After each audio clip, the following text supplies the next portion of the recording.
بسم اللہ الرحمن الرحیم الحمد للہ رب العالمین والصلاة والسلام علی اشرف الانبیاء وسید المرسلین خاتم النبیین محمد وعلی آلہ واہل بیتہ وصحبہ اجمعین اما بعد قال اللہ تبارک وتعالی یا ایہا الناس اتقوا ربکم الذی خلقکم من نفس واحدہ وخلق منها زوجها وبث منهما رجالا كثيرا ونساء واتقوا الله الذي تساءلون به والأرحام إن الله كان عليكم رقيبا صدق اللہ العظیم۔ اللہ تعالیٰ نے انسانی برادری کا، انسانی سماج کا جو معتدل اور متوازن نظام قائم فرمایا ہے وہ زن و شو کے ذریعے سے قائم فرمایا ہے، یعنی میاں بیوی کے ذریعے سے قائم فرمایا ہے۔ قرآن مجید میں ارشاد ربانی ہے انا خلقناکم من ذکر و انثی وجعلناکم شعوبا وقبائل لتعارفوا، اے لوگو ہم نے تم کو ایک مرد ایک عورت کے ذریعے پیدا کیا ہے۔ انا خلقناکم من ذکر و انثی، ایک مرد کے ذریعے ایک عورت کے ذریعے ہم نے تم کو پیدا کیا ہے۔ وجعلناکم شعوبا وقبائل، اور ہم نے تمہارے خاندان قبیلے بنائے ہیں۔ لتعارفوا، تاکہ تم ایک دوسرے کو پہچان سکو۔ سہولت کے ساتھ خاندانی تعارف آسانی سے ہو جاتا ہے، جس کو آج کل سر نیم کہا جاتا ہے، خاندانی نام ہوتا ہے۔ اس سے پہچان لیے جاتے ہیں لوگ کہ یہ فلاں خاندان کے لوگ ہیں، فلاں خاندان کے لوگ ہیں۔ لیکن خاندانوں میں کوئی اللہ تعالیٰ نے اونچ نیچ نہیں رکھی۔ اونچ نیچ تو ہندوستان کی بعض اقوام کا مذہب ہے، ان کا عقیدہ ہے، ان کا خیال ہے۔ اونچ نیچ ختم کرنے کے لیے اسلام آیا، اس لیے اسلام نے بتایا انا خلقناکم من ذکر و انثی، سب کو جتنے بھی ہیں اسلامی اعتبار سے، مثال کے طور پر سادات ہیں، خان پٹھان ہیں، کوئی مرزا کہلاتا ہے، کوئی بیگ کہلاتا ہے، کوئی کسی نام سے منسوب ہے، کسی نام سے۔ ہندوستان کے بعض ریاستوں میں جائیے تو وہاں پر بہت خاندان قبیلے، اس لیے ایک دوسرے کا نام لیتے ہیں تو اس کے ساتھ سر نیم بھی پوچھتے ہیں یا خود سے بتا دیتے ہیں۔ اس سے فوراً پہچان لیا جاتا ہے کہ بھئی یہ فلاں خاندان کے لوگ ہیں، فلاں قبیلے کے لوگ ہیں۔ تو اللہ نے فرمایا کہ یہ جو قبیلے خاندان ہیں یا مفاخرت کے لیے نہیں ہے، ان کو اللہ تعالیٰ نے کوئی برتری اور کمتری نہیں دی ہے کہ کوئی یہ کہے کہ فلاں قبیلہ ایسا فلاں ایسا، جیسے ہندو کہتے ہیں کہ فلاں فلاں فلاں فلاں قبیلے ہیں جو بہت نیچ اور ملیچ ہیں اور بہت گندے ہیں، اور فلاں فلاں قبیلے ہیں جو بہت بلند ہیں اور وہ سر کے تاج ہیں اور انسان کہلانے کے قابل ہیں۔ حالانکہ اگر وہ غور کرتے تو وہ بھی ایک ہی ماں باپ کی اولاد ہیں، ہم سارے مسلمان بھی ایک ہی ماں باپ کی اولاد ہیں۔ تفریق، تقسیم دین، تقوی، اخلاق، شرافت اور پرہیزگاری سے تو ہو سکتی ہے، لیکن انسان کی کوئی بلندی وہ اس کے خاندان قبیلے سے نہیں ہو سکتی۔ ایک آدمی ہے جو معمولی خاندان کا ہے، جیسے عام طور سے کہا جاتا بھئی یہ شیخ لوگ ہیں، تو عام کنبہ سمجھا جاتا ہے۔ ایک کنبہ عام ہے مگر وہ بندہ متقی ہے، وہ بندی متقی ہے، پرہیزگار ہے، نیکوکار ہے، اور ایک بندہ یا بندی سادات میں سے ہے لیکن فاسق ہے، فاجر ہے، نافرمان ہے۔ تو نسل کی بنیاد پہ کیا فضیلت ہے؟ نسل کی بنیاد پہ کوئی فضیلت نہیں ہے۔ ان اکرمکم عند اللہ اتقاکم، اللہ کے نزدیک تم میں معزز و مکرم وہ ہیں جو زیادہ تقوی والے، جو قرب و معیت و نزدیکی حضرت بلال کو حبشی ہونے عجمی ہونے کے باوجود حاصل ہوئی، کالے ہونے بدشکل ہونے کے باوجود حاصل ہوئی، وہ بہت سے قریش کے حسینوں کو نہیں حاصل ہو سکی۔ کیوں؟ ان اکرمکم عند اللہ اتقاکم، اللہ تعالیٰ کے ہاں تم میں معزز وہی ہے جس کا تقوی، ایمان، پرہیزگاری اعلیٰ درجے کا ہے، وہ اعلیٰ درجے کا آدمی ہے۔ مال سے، حسب نسب سے، خاندان سے، ڈگریوں سے کوئی بڑا نہیں ہوتا، کوئی اس کے بغیر چھوٹا نہیں ہوتا۔ من ذکر و انثی، ایک مرد سے ایک عورت سے پیدا کیا۔ تو پھر جو لوگ ایک مرد ایک عورت سے پیدا ہوئے ہیں، وہ عورت ہوں اور مرد ہوں، انسانی مرتبے کے اعتبار سے برابر ہے۔ عورت بھی ایک انسان ہے، مرد بھی ایک انسان ہے۔ جب دونوں انسان ہیں، دونوں آدم و حوا کی اولاد ہیں، تو ایک کو برتری کی کوئی وجہ نہیں ہے، ایک کو کم تر کہنے کی کوئی وجہ نہیں۔ اس لیے دونوں کو اسلام حقوق انسانی میں یکساں اور برابر قرار دیتا ہے۔ قرآن مجید میں فرمایا گیا ہے لہن مثل الذی علیہن بالمعروف، جتنے حقوق تمہاری عورتوں کے اوپر ہیں، اتنے ہی تمہاری عورتوں کے تمہارے اوپر حقوق ہیں۔ دونوں، اگر وہ اس کو چاہیے کہ شوہر کی عزت کرے تو شوہر کو چاہیے کہ بیوی کی عزت کرے، اگر اس کو چاہیے کہ شوہر کو اچھا کھلائے تو شوہر کو چاہیے کہ بیوی کو اچھا کھلائے، اگر شوہر عمدہ بڑھیا کپڑے پہنتا ہے اسے اپنی بیوی کو بھی عمدہ بڑھیا کپڑے پہنانا ہو، وہ جیسے زندگی اپنے لیے پسند کرتا ہے اپنی بیوی کے لیے اس کو پسند کرنا ہو۔ حتیٰ کہ فقہا نے فرمایا جس لیول اور معیار کا تم کھاتے ہو اسی لیول اور معیار کا اس کو کھلانا ہو۔ ایسا نہیں ہے کہ خود بڑھیا کھا لے اور جو بچا کھچا وہ عورت کھا لے، یہ تو مشرکین مکہ جاہلیت کے دور میں کرتے، اسلام میں کیسے چلے گا؟ یہ اسلام میں نہیں چل سکتا۔ اسلام میں حقوق میں برابری دی گئی، یہ انسان دو انسانوں میں کوئی فرق نہیں ہے۔ یہ اور بات ہے کہ یہ عورت ہے، یہ مرد ہے، لیکن ہے تو انسان، اور جب انسان ہے اس کے وہی حقوق ہے، اس کے وہی حقوق ہیں۔ نکاح ہو جاتا ہے تو اللہ نے فرمایا ہن لباس لکم وانتم لباس لہن، دونوں کو ایک مقام دیا اللہ نے، وہ تمہارا لباس ہے، تم ان کا لباس ہو، دونوں میاں بیوی مل کر ایک ہیں، حقوق برابر ہوں گے، حقوق میں کمی زیادتی نہیں ہوگی۔ فرائض الگ الگ ہو سکتے، فرائض کا مطلب سروس، ذمہ داریاں، یہ الگ الگ ہو سکتی ہیں۔ مرد کے ذمے کمانا ہے، عورت کے ذمے کمانا نہیں ہے۔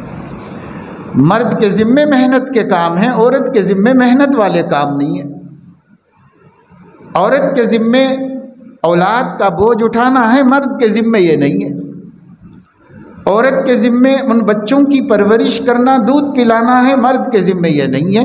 اللہ نے اس کو اس لائق بنایا بھی نہیں، اس کے ذمے یہ رکھا بھی نہیں اللہ پاک نے۔ اس کو اس کام کے لیے پیدا کیا، اس کے ذمے یہ فرائض ہے، اس کو اس کام کے لیے پیدا کیا، اس کے ذمے یہ فرائض ہے۔ فرائض دونوں کے اپنے اپنے ہوں گے۔ پھر یہ ہے کہ عورت گھوم پھر نہیں سکتی، محنت مزدوری نہیں کر سکتی۔ دیکھو روزی روٹی کے لیے کوئی ایک کام متعین نہیں ہے۔ آفس میں بیٹھ کے ایئر کنڈیشن روم میں بھی 50,000 1 لاکھ تنخواہ اٹھا سکتا ہے، اور اگر ایسا مقدر میں نہیں ہے تو صبح سے شام تک دھوپ کے اندر گڑھے کھود کر کے 1500 روپے کما سکتا ہے، 1000 روپے کما سکتا ہے، اور سخت گرم لوہے کی پلیٹوں کے اوپر پورا دن گزار کر پورے سورج کے نیچے سینٹرنگ کا کام کر کے کچھ روزی کما لے سکتا ہے۔ روڈ کے اوپر ٹھیلا بنڈی لے کر کے کچھ بیچ لے سکتا ہے، روزی روٹی کا انتظام کر سکتا ہے۔ تو ایک طریقہ تو نہیں ہے بھائی حمالی کے ذریعے کما رہے ہیں، بیٹھ کے کما رہے ہیں، ہر طریقے سے لوگ کمانے کے لیے ضروری نہیں ہے کہ سب کو روزی آرام سے مل جائے، کسی کو آرام سے مل جاتی ہے، کسی کو بڑی مشقت اٹھا کر روزی ملتی ہے۔ یہ اللہ کی تقدیر ہے، اس کا نظام ہے، اس پہ کیا شکایت ہے، اس پہ کوئی اعتراض نہیں ہے۔ لیکن یہ ہے کہ اب اگر ایک شخص کی گھرانے کی روزی مشکل اور مشقت کے کاموں کے ذریعے اللہ نے رکھی ہے، تو عورت کیسے کرے گی یہ کام؟ اگر مزدوری سے اس کو روزی ملنا ہے تو عورت کیسے اتنی محنت کرے گی؟ کرتے ہیں، مجبوری کراتی ہے، لیکن اللہ کی رحمت نے تو اس پر نہیں ڈالا اس کو، اللہ کی رحمت نے نہیں ڈالا۔ اللہ کی رحمت نے یہ کہا کہ کمانے کا کام مرد ہی کرے گا، اور عورت کمزور ہے، بچے کمزور ہیں، تو بچوں اور کمزوروں کی وجہ سے اس کو روزی دی جائے گی، اپنی روزی بھی کمائے گا، ان کمزوروں کی روزی بھی کمائے گا۔ اگر یہی سمجھ کے محنت کر رہا ہے تو اس کو بڑا ثواب ہے، راہ خدا میں جہاد کرنے کا ثواب ہے۔ اگر اس لیے محنت مزدوری کر رہا ہے، اللہ نے کچھ بندوں کو میرے تحت رکھا ہے کمزور، اور میں ان کو عزت سے رکھنا چاہتا ہوں، اس لیے محنت کر رہا ہے، ثواب ملے گا اللہ تعالیٰ۔ ایک حدیث میں نبی کریم صلی اللہ علیہ وسلم نے فرمایا، الساعی فی الارملۃ والیتیم کالمجاہد فی سبیل اللہ، جو بیوہ کے لیے، یتیم کے لیے کما رہا ہے، وہ راہ خدا میں جہاد کرنے والے کے برابر اجر و ثواب بھی کما رہا ہے۔ تو دیکھو یہ معمولی کام نہیں تھا اللہ کے پاس، کہ عورت کو پالنا، بچوں کو پالنا، بیوی کو پالنا، بوڑھی ماں کو پالنا، بے سہارا بہنوں کو پالنا، یہ معمولی کام نہیں تھا۔ اس لیے اللہ رب العزت نے بڑا اجر دیا۔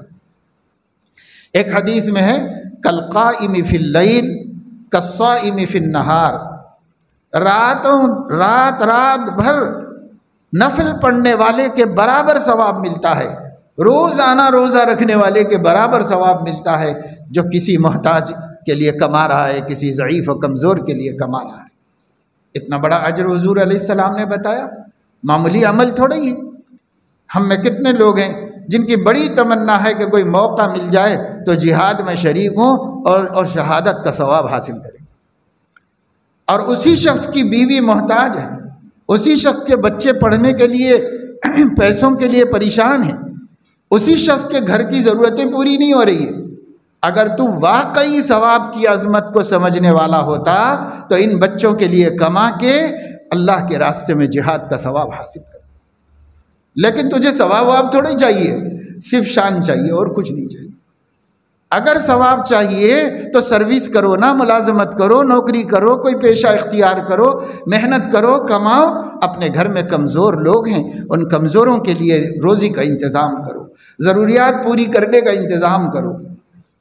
لیکن نہیں، دین بھی ہم اپنی پسند سے لیتے ہیں، نبی کے حکم سے نہیں لیتے۔ جو دین اچھا لگتا ہے وہ لے لیتے ہیں، جو دین ہمیں اچھا نہیں لگتا، چاہے کتنا ضروری کیوں نہ ہو، اسے چھوڑ دیتے ہیں۔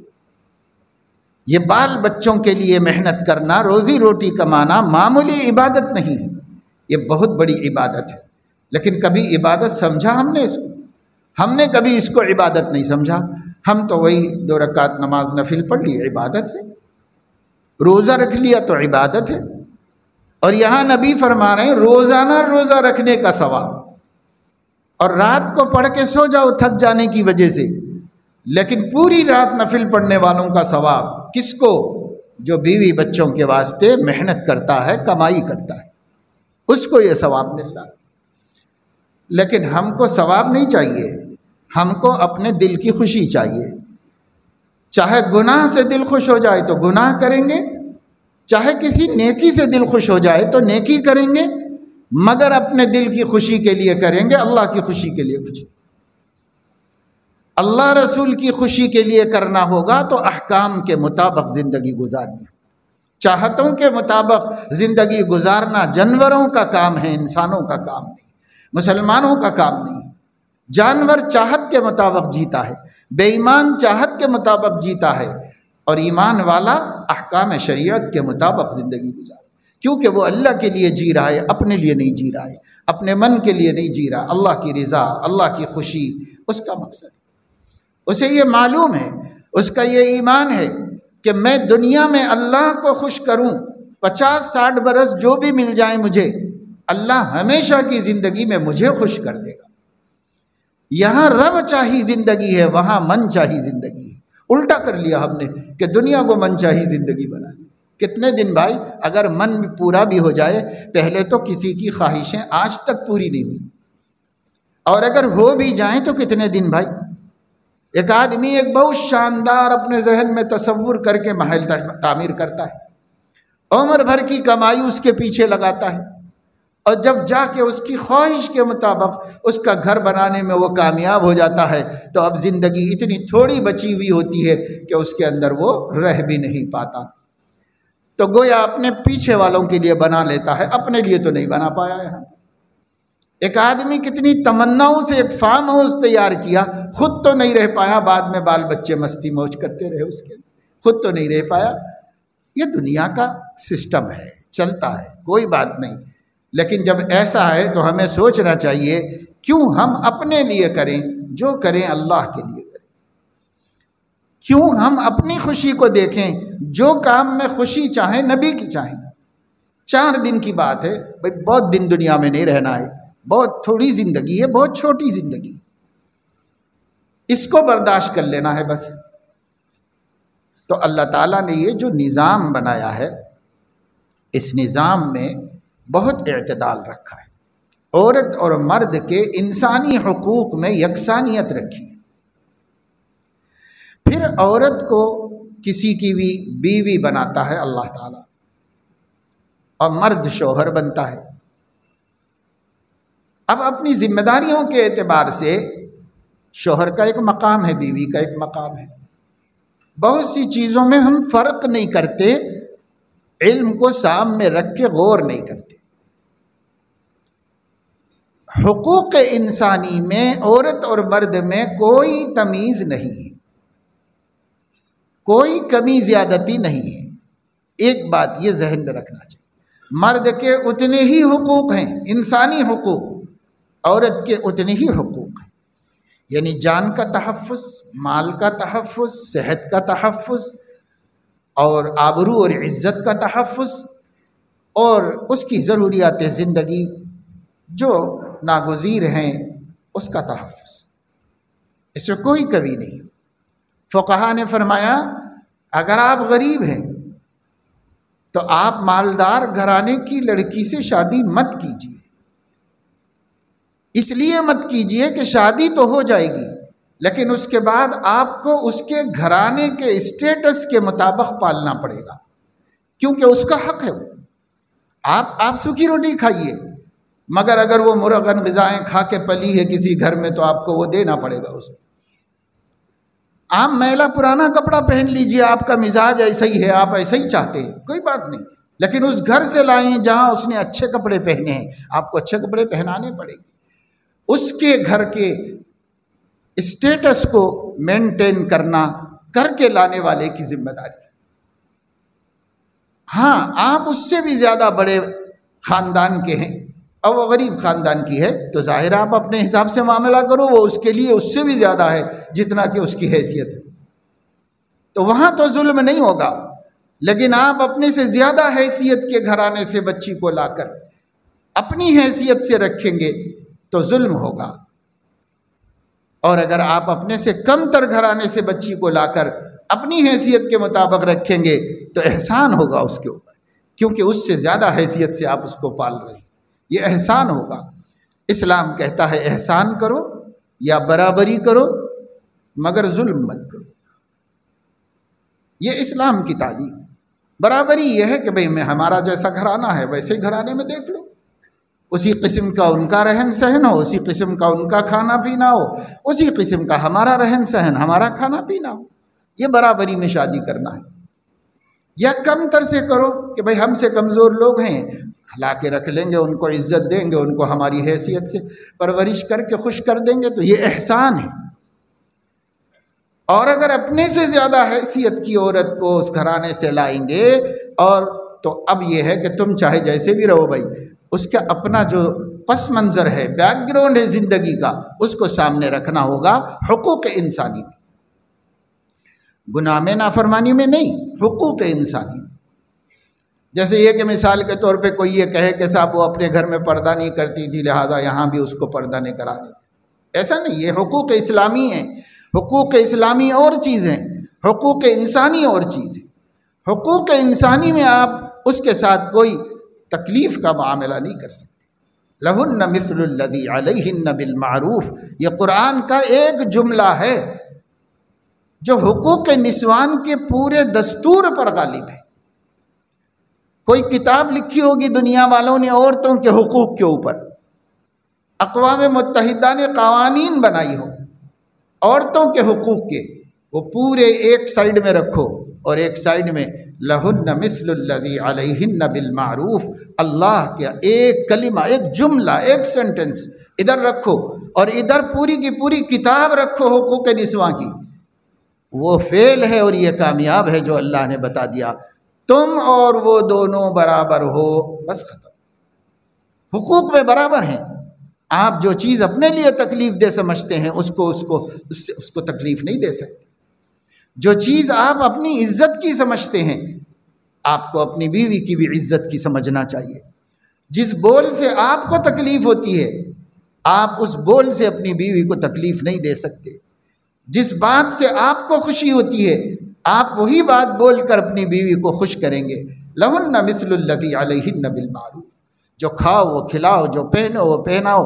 حضرت علیہ السلام نے حجۃ الوداع میں عرفے کے دن جبکہ جمعہ بھی تھا، حضور علیہ السلام نے جو خطبہ دیا اس خطبے میں ارشاد فرمایا، لوگو تم نے اللہ کا نام لے کر کسی کی عورت کو، کسی کی بیٹی کو اپنی بیوی بنایا ہے، اس اللہ کے نام کی لاج رکھو، اس کی عزت کرو۔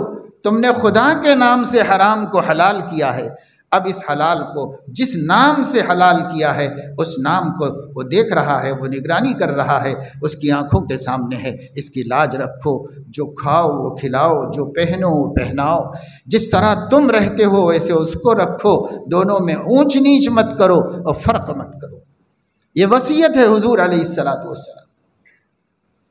الصلاۃ الصلاۃ وما ملکت ایمانکم، دنیا سے گئے آخری دنوں میں جو باتیں فرمائی، ایک بات یہ بھی فرمائی، لوگو نماز میں لاپرواہی مت کرنا اور جو تمہارے دست نگر ہیں ان پہ ظلم ہونے نہ دینا۔ بیوی بچے جو ہماری پرورش میں ہیں ان پہ ظلم ہونے نہ دینا، ان کے حقوق ان کو ادا کرنا۔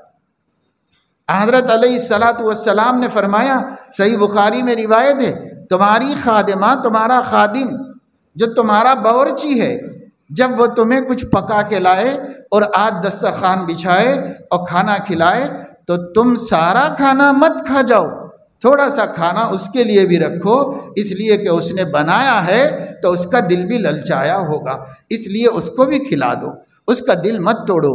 یہ ہمارے نوکر، ہمارے غلام کے بارے میں نبی فرما رہے ہیں، اپنی بیوی کے بارے میں نبی کیا فرمائیں گے آپ سوچ سکتے۔ لیکن ایسا نہیں ہو رہا ہے سماج کے اندر، سماج میں اونچ نیچ چل رہی ہے، اونچ نیچ چل رہی ہے سماج کے اندر۔ اپنی خواہشات، باہر پھرتے ہیں، یہ اچھا لگا خرید لیا، یہ سوٹ اچھا لگا خرید لیا، یہ بوٹ اچھا لگا خرید لیا، یہ چپل، خواہ ضرورت بھی نہیں ہے۔ کتنی چیزیں ہم بازار میں خریدتے رہتے ہیں کیونکہ اچھی لگتی رہتی ہیں ہم کو اور ہم خریدتے رہتے ہیں۔ ہم انجوائے کر رہے ہیں زندگی سے، اللہ کے دیے ہوئے مال سے، اور ایک کی بیٹی ہمارے گھر میں قید میں ہے، ہمارے جیل میں ہے، ہماری قید میں ہے، ہماری دست نگر ہے، اس کے لیے نہیں سوچا خریدتے وقت میں کہ ایک بیوی کے لیے بھی کچھ خرید لوں، بیوی کے لیے بھی کھانا لے لوں۔ آپ ہوٹل میں کھائیں، بیوی کے لیے بھی لے لو۔ آپ نے کوئی اچھا سا شربت پیا، بہت بڑھیا لگا، بھائی پارسل بھی کرا لو، ہماری بیوی بھی ہے اس کے لیے کرا لو۔ سوچا کبھی؟ ہمارے نبی فرما رہے ہیں، ہن لہن مثل الذی علیہن بالمعروف، آپ پر اس کے اتنے حقوق ہیں جتنے اس پر آپ کے حقوق ہیں، دونوں برابر ہیں، دونوں انسان ہیں، دونوں کے سینے میں دل ہے، دونوں کی چاہتیں یکساں ہیں، دونوں کی خواہشات ہیں۔ ایک انسان آزادی سے رہے اور ایک انسان پابند و مجبور ہو کر رہے، اسلام اس کی اجازت نہیں دے سکتا۔ ہم نے غلط سمجھا کہ شوہر کا حق بڑا ہے۔ بڑا ہونے کا کیا مطلب ہے؟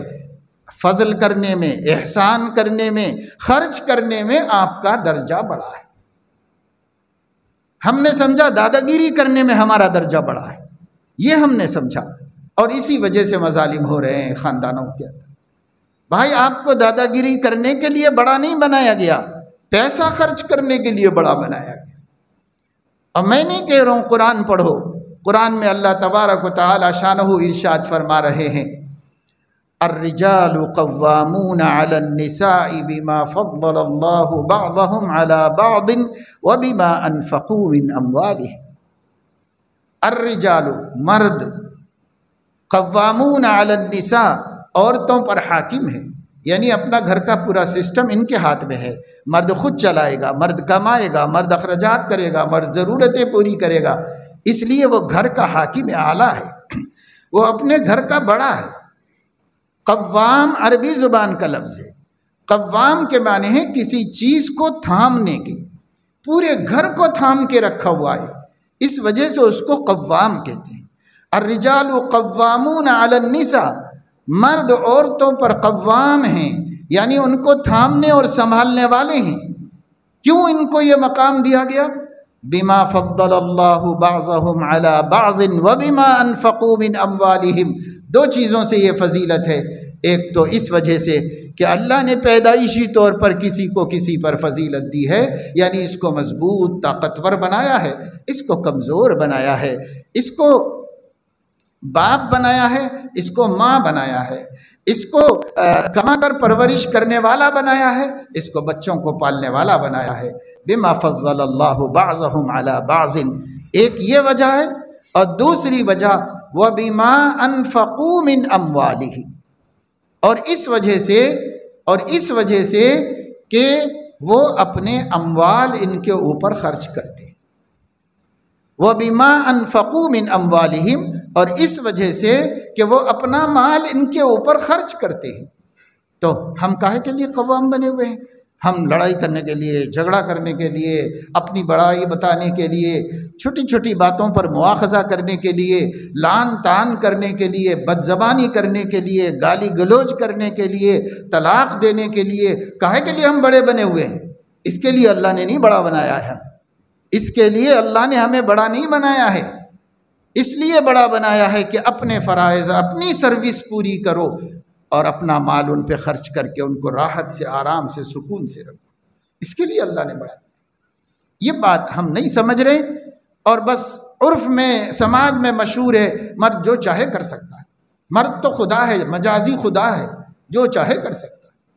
ارے بھائی، اگر تم پہلے تو مجازی خدا کس نے کہہ دیا؟ شریعت نے تو نہیں کہا، اور اگر آپ اس کی ایک مرتبہ مقام کو بتانے کے لیے کہہ بھی دیں تو پھر ذرا یہ بھی تو دیکھو، خدا ظلم کرتا ہے کہ رحم کرتا ہے۔ اگر آپ خدا، مجازی خدا بنے ہو تو وہی کرو جو خدا کرتا ہے، حقیقی خدا۔ وہ اپنے چھوٹوں پہ ظلم نہیں کرتا، رحم کرتا ہے۔ تم بھی اپنے چھوٹوں پہ ظلم مت کرو، رحم کرو۔ لیکن نہیں، سب اپنی، یہ کہتے نا کہ چت بھی اپنی، پٹ بھی اپنی، سب اپنے مفادات کے لیے بنا لیے قوانین، حتیٰ کہ اللہ کی شریعت بھی اپنے مفادات کے لیے کر لی، اور دوسرے کے حقوق کو جو شریعت میں موجود تھے بھلا دیا یا چھوڑ دیا۔ نسوا حظا مما ذکروا بہ، یہود و نصارہ نے اللہ کی کتابوں کا ایک حصہ بھلا دیا تھا، ہم لوگوں نے بھی بھلا دیا قرآن کا یہ حصہ۔ قرآن کہتا ہے عاشروہن بالمعروف، اے شوہرو اپنی بیویوں کے ساتھ بھلا سلوک کرو۔ عاشروہن، زندگی گزارو، ساتھ رہو، عشرت رہن سہن کو کہتے ہیں۔ عاشروہن بالمعروف، ساتھ آسمانوں کے اوپر سے، عرش کا مالک، ارض و سما کا خالق، ہمارا مالک خالق ہمیں ایک سفارش بھیج رہا ہے، ریکمنڈ بھیج رہا ہے اپنی کتاب مقدس قرآن کریم کے اندر، اور فرما رہا ہے عاشروہن بالمعروف۔ علماء فرماتے ہیں کہ کوئی اپنی بیٹی آپ کو رخصت کرے، اور وہ کلکٹر ہو، منسٹر ہو، بڑے عہدے پر ہو، یا دادا گیری کرتا ہو، محلے کا پہلوان ہو، اور وہ آپ سے کہے کہ بھائی ذرا ہماری بچی کے ساتھ اچھا خیال رکھنا، ذرا اچھا سلوک کرنا، تو کہا جب جب ظلم کرنے کا جی چاہے گا وہ بات یاد آئے گی اور ڈر لگے گا، کیونکہ ٹھکانے لگا دے گا بھائی، مجھے ڈر لگے گا۔ پہلوان کیا کر سکتا ہے آپ کو؟ منسٹر کیا کر سکتا ہے؟ کمشنر کیا کر سکتا ہے؟ بہت سے بہت مقدمات میں گھسیٹ سکتا ہے، پریشان کر سکتا ہے، طاقتوروں سے پٹوا دے سکتا ہے، اور کیا کر سکتا ہے۔ لیکن ایک سفارش ان بندیوں کے رب نے آسمان سے بھیجی ہے، عاشروہن بالمعروف، لوگو اگر میں نے تمہیں قوام بنایا ہے اور اپنی کچھ بندیوں کو تمہارے ماتحت کر دیا ہے تو تم یہ نہ سمجھنا کہ تم ان کے مالک خالق ہو گئے ہو، میں مالک ہوں، میں تمہیں حکم دیتا ہوں کہ ان سے حسن سلوک کرو، اچھی بول بولو، اچھا معاملہ کرو، اچھا رویہ اختیار کرو، میں تمہیں اس کا حکم دیتا ہوں۔ کیا اللہ تعالیٰ کی سفارش نظر انداز کر دیے جانے کے قابل ہے اپنی انا کے خاطر؟ پھر وہ انا بھی ایسی کہ جانا اسی کے سامنے ہے اور حساب وہیں کھڑے ہو کے دینا ہے۔ اس انا کا اس دن کیا چلے گا جب وہ لمن الملک اليوم کہے گا، آج کس کا اقتدار ہے، آج کون بڑا ہے؟ کوئی جواب نہیں دے گا، سب سر جھکائے ہوئے ہوں گے۔ للہ الواحد القہار، اللہ ہی فرمائے گا میرا اقتدار ہے، میں مالک ہوں آج کے دن کا، سب کی گردن ناپوں گا اور سب کا حساب کروں گا۔ تب کیا کریں گے آپ؟ کتنے لوگ ہیں، میں خلا بھی قبول نہیں کرتا، میں طلاق بھی نہیں دیتا، میں چھوڑتا بھی نہیں، ایسے ہی سڑے پڑے رہو۔ وہ مسلمان نہیں ہے، اس نے کلمہ نہیں پڑھا، اس نے قرآن پر ایمان نہیں لایا، اس کو آخرت کے دن کا عقیدہ نہیں ہے، وہ اللہ کے سامنے کھڑے ہونے پر ایمان نہیں رکھتا، کیسے دادا گیری کر رہا ہے؟ کس کے ساتھ کر رہا ہے بھائی؟ تو بیوی کے ساتھ نہیں کر رہا ہے، اللہ کے ساتھ کر رہا ہے، اللہ کے نبی کے ساتھ کر رہا ہے، کہیں کا نہیں رہے گا۔ اللہ فرماتے ہیں جو میری چادر عظمت کو گھسیٹنے کی کوشش کرے گا وہ کس وادی میں ہلاک ہو جائے مجھے پرواہ نہیں ہے، کہاں جا کے برباد ہو جائے گا۔ یہ اللہ کی چادر کو کھینچنے کی کوشش ہے کہ آپ یہ حقوق بتا رہے ہیں، میں ایکسیپٹ نہیں کرتا، میں بہت بڑا آدمی ہوں، میں نہیں قبول کرتا، آپ نازل کرے ہوں گے قرآن میں، لیکن مجھے نہیں اس کی کوئی پرواہ ہے۔ کس سے لڑ رہا ہے؟ بیوی سے لڑ رہا ہے، سسرے سے لڑ رہا ہے، اللہ سے لڑ رہا ہے، کس سے لڑ رہا ہے؟ دوسری طرف بیویوں کا، ایسی جاہل بیویاں، نہ دین پڑھایا نہ دنیا، اور بہت سی لڑکیاں دنیا پڑھی ہوئی ہیں، بڑی بڑی ڈگریاں ان کے پاس، لیکن اللہ کا دین بالکل نہیں، 0/0، کچھ نہیں جانتے کہ اللہ کا دین کیا ہے۔ بہت پڑھا لکھا کے قابل بنایا، بس اس قابل بنا دیا کہ جب دیکھو شوہر سے کہتی ہے کہ آپ کیا مجھے پالیں گے، میں خود آپ کو پال سکتی ہوں کیونکہ ڈگری ہے میرے پاس، میں ڈاکٹر ہوں، میں انجینئر ہوں، میں MBA ہوں، میں کما سکتی ہوں، آپ کیا مجھے ڈرا رہے ہیں؟ بس یہ دادا گیری اس کو سکھا کے شادی کر کے دے دیے، اپنے گھر سے تو رخصت کر دیا، دوسرے کے گھر کو جہنم بنا دیا۔ یہ بیٹی والوں کا حال ہے۔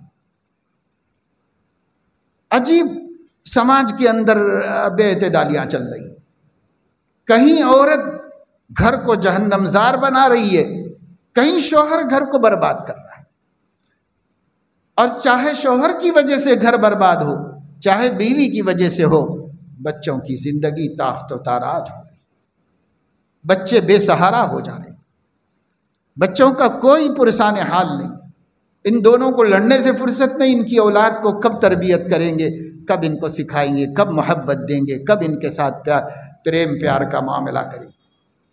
گھر برباد ہو رہے، خاندان برباد ہو رہے۔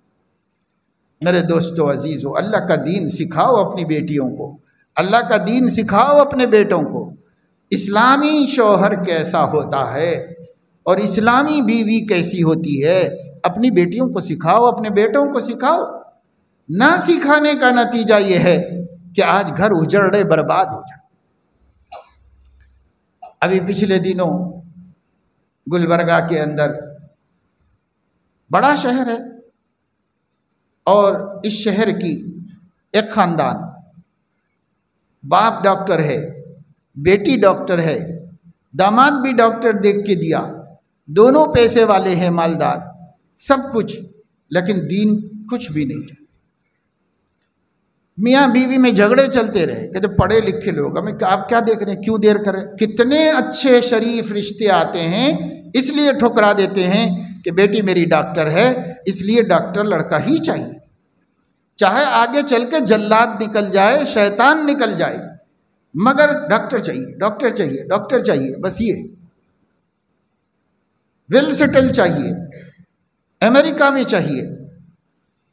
کیسے نادان اور نالائق ماں باپ ہو گئے ہیں، اس کو سمجھتے ہیں خیر خواہی۔ ارے بھائی، خیر خواہی بھی سیکھنا ہے تو نبی سے سیکھو۔ نبی نے کہا وَلَأَمَةٌ مُؤْمِنَةٌ خَيْرٌ مِّن مُشْرِكَةٍ وَلَوْ أَعْجَبَتْكُمْ وَلَعَبْدٌ مُؤْمِنٌ خَيْرٌ مِّن مُشْرِكٍ وَلَوْ أَعْجَبَكُمْ أُولَٰئِكَ يَدْعُونَ إِلَى النَّارِ وَاللَّهُ يَدْعُو إِلَى الْجَنَّةِ وَالْمَغْفِرَةِ بِإِذْنِهِ۔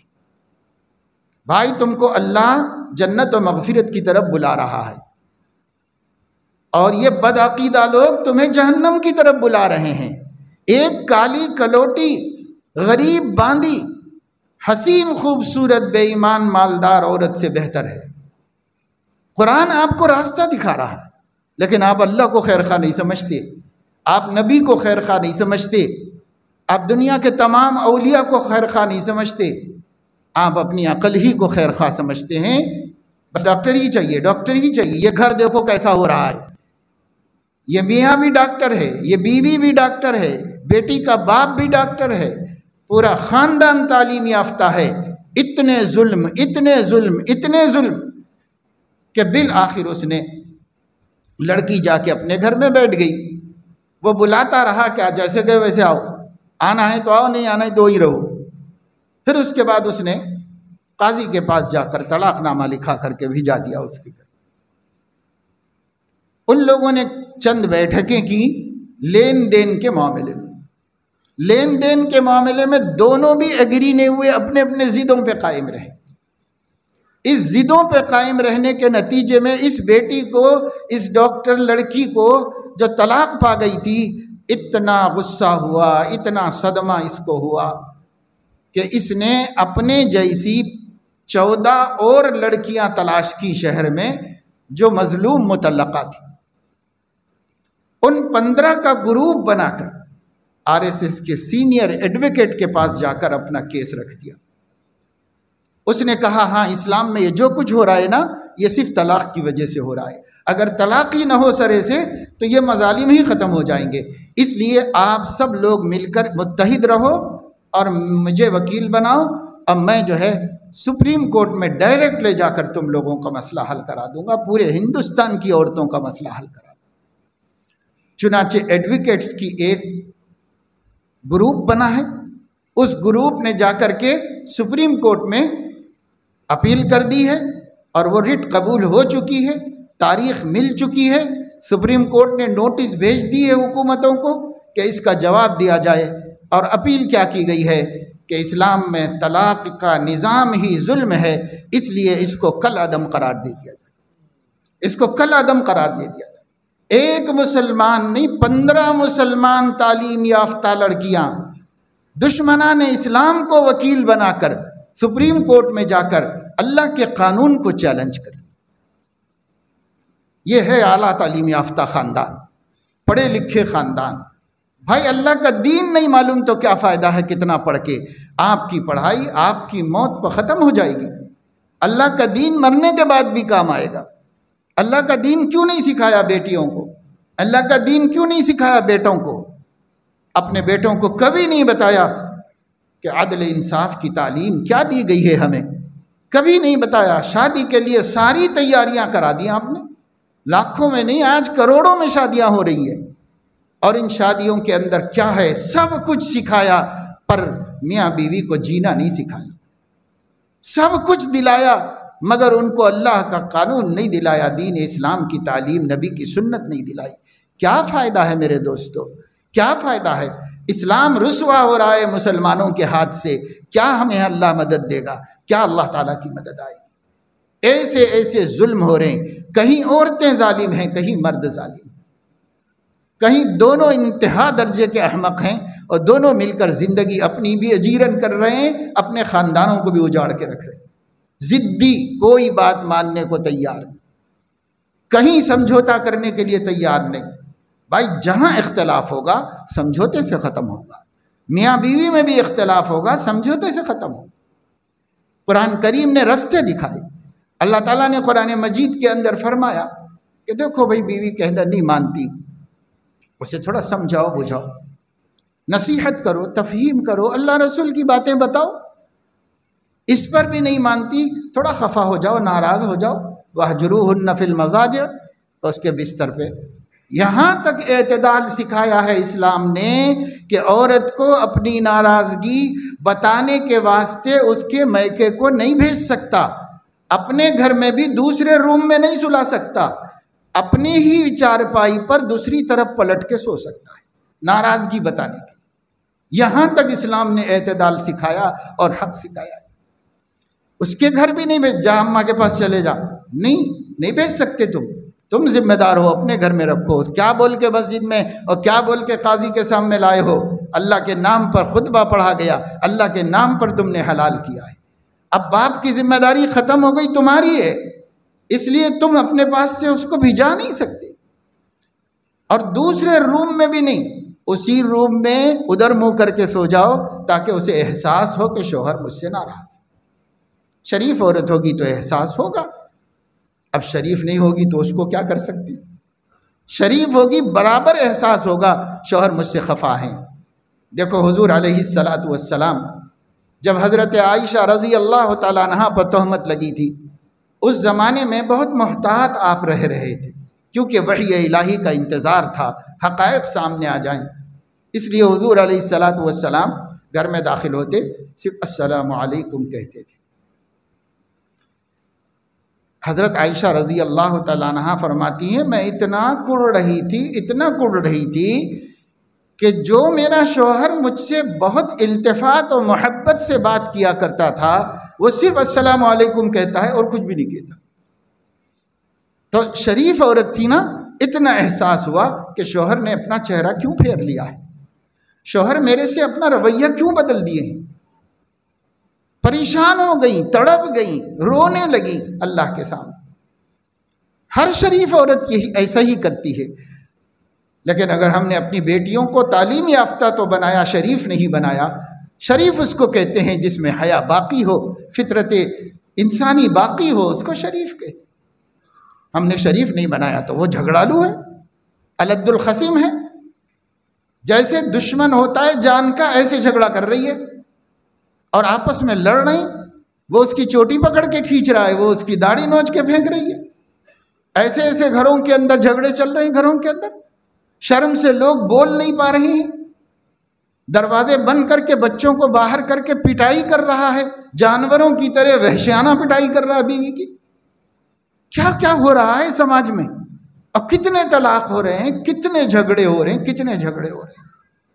اسی کا ناجائز فائدہ اٹھا رہے ہیں دشمنان اسلام، اور اس میں دخل دے کے اسلام کو بدنام کرنا چاہ رہے ہیں، اسلام کو بدنام کرنے کی کوشش۔ اسلام تو میرے دوستو قیامت تک ہرگز نہیں بدنام ہوگا، مگر ہم بدنام ہو جائیں گے، ہم رسوا ہو جائیں گے، کیونکہ اس کی رسوائی کا سبب ہم بن رہے ہیں۔ اس لیے تعلیم حاصل کیجئے، اپنی اولاد کو شادی سے پہلے تعلیم دیجئے۔ بیٹے کی شادی کر رہے ہو تو کیسا اسلامی شوہر ہوتا ہے، نبی کیسے شوہر تھے، اس کی تعلیم دیجئے۔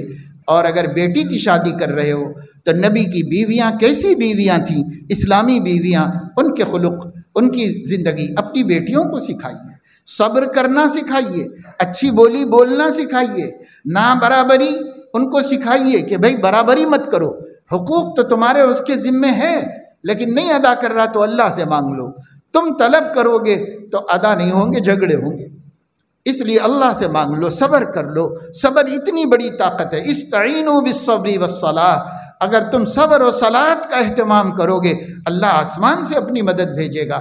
آج لڑائی چل رہے ہیں، جھگڑے چل رہے ہیں میاں بیوی کے اندر، لیکن نماز ایک ہفتہ نہیں پڑھ رہے، تو مدد کیسے آئے گی اللہ کی؟ دعا مانگنے کا سلیقہ نہیں، رونا، غیبتیں کرنا، شکوہ شکایت کرنا، زندگی بھر کا بس یہی مشغلہ ہو گیا ہے مسلمانوں کا۔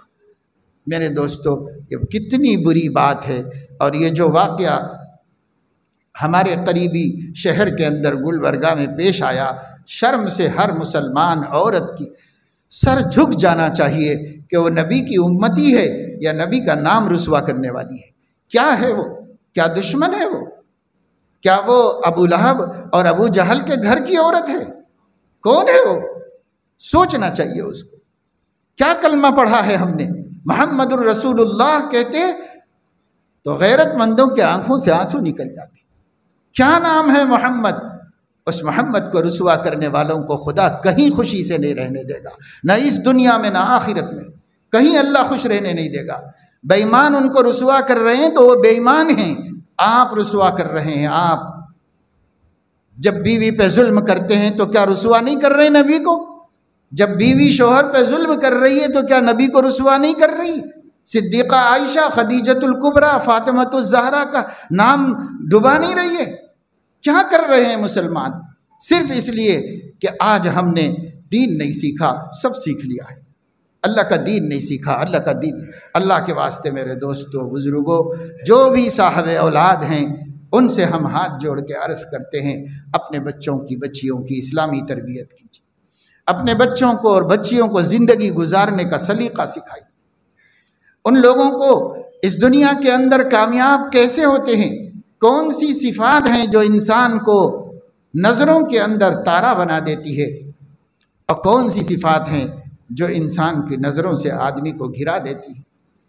یہ اپنے بچوں کو بتائیے، سکھائیے، اس پر پرورش کیجیے، اس کے مطابق تربیت کیجیے، تاکہ اگر آپ کا بیٹا ہے تو کسی کی بیٹی کو لا کر کے اس پر ظلم نہ کرے، اور اگر آپ کی بیٹی ہے تو کسی کے بیٹے کی لائف اور اس کی زندگی تباہ نہ کرے، برباد نہ کرے۔ یہ جب ہی ہوگا جب ہم دین سکھائیں گے۔ جب ہم دین نہیں سکھائیں گے تو کچھ بھی نہیں۔ اب دین کا صرف مطلب یہ نہیں ہے کہ برقع پہننا سکھا دیا، نماز پڑھنا سکھا دیا۔ بھائی یہ گھر گھرستی سکھانا، اخلاق سکھانا، تہذیب سکھانا، گفتگو کرنا سکھانا، بڑوں سے کیسے رہیں، چھوٹوں کے ساتھ کیسے رہیں، ساتھیوں کے ساتھ کیسے رہیں، شوہر کے ساتھ کیسے رہیں، اولاد کے ساتھ، یہ ہے اسلام۔ یہ اسلام ہے۔ بے شک پردہ بھی اسلام ہے، بے شک نماز بھی اسلام ہے، لیکن اس سے معاشرت نہیں درست ہوتی۔ اس سے اپنا فریضہ ادا ہو جاتا ہے بس، اس سے معاشرت درست نہیں ہوتی۔ معاشرت درست کرنے سے درست ہوتی ہے۔ یہ ہونا کتنے نمازی ہے مگر گھر خراب ہے، کتنی نمازی عورت ہے اذان ہوتے ہی نماز پڑھتی ہے، تلاوت کرتی ہے، ذکر کرتی ہے، اپنے شوہر سے ٹھیک سے بات کرنا بھی نہیں آتا اس کو۔ تو یہ نماز سے معاشرت درست ہو جائے گی کیا؟ یہ ذکر سے معاشرت درست ہو جائے گی؟ معاشرت سے درست ہوتی ہے، عبادت سے درست ہوتی ہے۔ اس لیے ایک چیز لے لو، ایک چھوڑ دو، اس کو دینداری سمجھ لو۔ کس نے آپ کو حق دیا کہ میں داڑھی رکھ لوں، پگڑی باندھ لوں تو بڑے دیندار ہیں؟ کس نے حق دیا یہ نام دینے کا؟ یہ نہیں ہے۔ دین پورا ہے تو دیندار ہے، دین نہیں ہے تو دین کا بہت سے بہت شوق رکھنے والا ہوگا، لیکن دیندار کیسے کہیں گے ہم؟ دیندار جب کہیں گے معاشرت میں بھی دین ہو، معاملات میں بھی دین ہو، اخلاق میں بھی دین ہو، نماز میں بھی دین ہو، عقیدے میں، تب کہیں گے یہ دیندار ہے۔ خالی جبہ دینداری ہے، برقع دینداری ہے؟ یہ دینداری نہیں ہے بھائی۔ یہی دھوکوں نے آج ہم لوگوں کو دین میں پیچھے ڈھکیل دیا ہے۔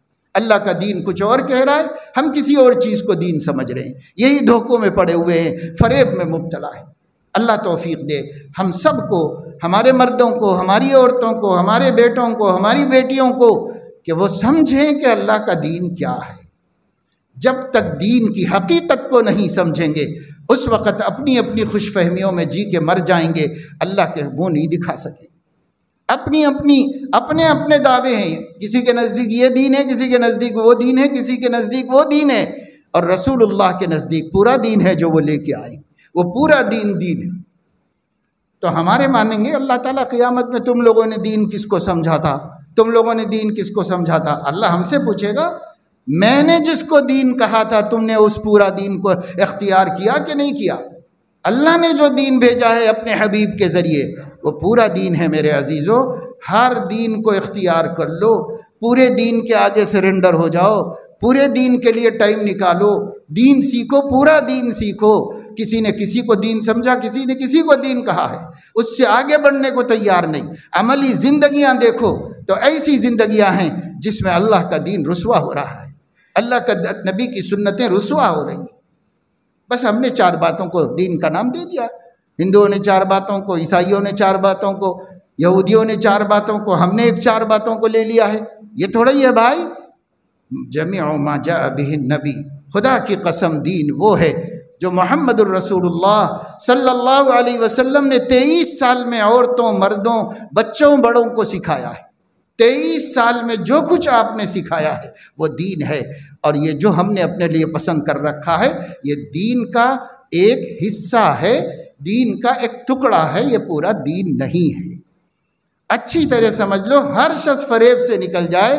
آج ہمارے بھائی سب فریب میں مبتلا ہے، اس فریب سے نکل جاؤ، پورے دین کو اپنے لیے اختیار کرو جتنا ہو سکے، مگر چھوڑ کے مت بیٹھو، جتنا ہو سکے کرو، پورے دین کو لو۔